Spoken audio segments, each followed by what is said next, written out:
ایڈو آئی ہسپتال لالہ رقبہ کینٹ کی جانب سے بہترین کارکردگی کے حامل افراد کے اعزاز میں تقریب تقسیم ایوارڈ کا انعقاد کیا گیا۔ تقریب میں ایڈو آئی ہسپتال کے سٹاف کے علاوہ اہم شخصیات شریک تھیں۔ ایڈو کی جانب سے بہترین جرنلسٹ آف دا ایئر کا ایوارڈ ایڈو کے میڈیا ایڈوائزر ڈاکٹر سید صابر علی کو دیا گیا۔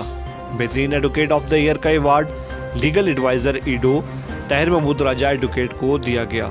ایڈو آئی ہسپتال کی حوصلہ افزائی کے لیے بہترین آفس ورکر کا ایوارڈ شفیق الزمان خان کے حصے میں آیا، جبکہ بہترین آفس سیکرٹری کا ایوارڈ مرزا مختوم بیگ کو دیا گیا۔ اس طرح ایڈو سٹاف میں بہترین اکاؤنٹس مینجمنٹ پر یونس گل کو کیش پرائز اور تعریفی سند سے نوازا گیا۔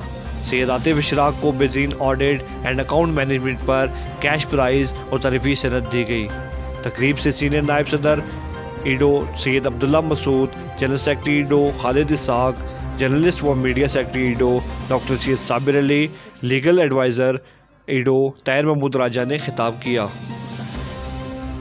ڈاکٹر سید صابر علی اور طاہر محمود راجہ نے اپنے خطاب میں ایڈو انتظامیہ کا شکریہ ادا کیا، جنہوں نے انہیں اس اعزاز سے نوازا۔ اس موقع پر ایڈوکیٹ طاہر محمود راجہ کی والدہ محترمہ بھی موجود تھی۔ طاہر محمود راجہ نے ایوارڈ حاصل کرنے کے لیے اپنی والدہ کو اسٹیج پر بلایا۔ تقریب سے خطاب کرتے ہوئے سینئر نائب صدر سید عبداللہ مسعود کا کہنا تھا کہ ایڈو کو یہ فخر حاصل ہے کہ ان کے ادارے سے وابستہ جرنلسٹ و میڈیا ایڈوائزر ڈاکٹر سید صابر علی کو ٹیکسلا بار ایسوسی ایشن کی جانب سے بہترین جرنلسٹ آف دا ایئر اور لیگل ایڈوائزر ایڈو کو بہترین ایڈوکیٹ آف دا ایئر کا ایوارڈ دیا گیا۔ بلا شبہ ان دونوں حضرات کی محنت، لگن اور اپنے شعبے میں گراں قدر خدمات کا یہ منہ بولتا ثبوت ہے۔ انہوں نے دونوں افراد کی ترقی و کامیابی کے لیے نیک تمناؤں کا اظہار کیا۔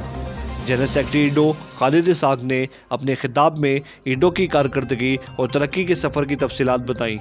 ان کا کہنا تھا کہ ڈاکٹر سید صابر علی اور طاہر محمود راجہ نے انتھک محنت سے یہ مقام حاصل کیا۔ اس پر ایڈو کی انتظامیہ کو فخر ہے۔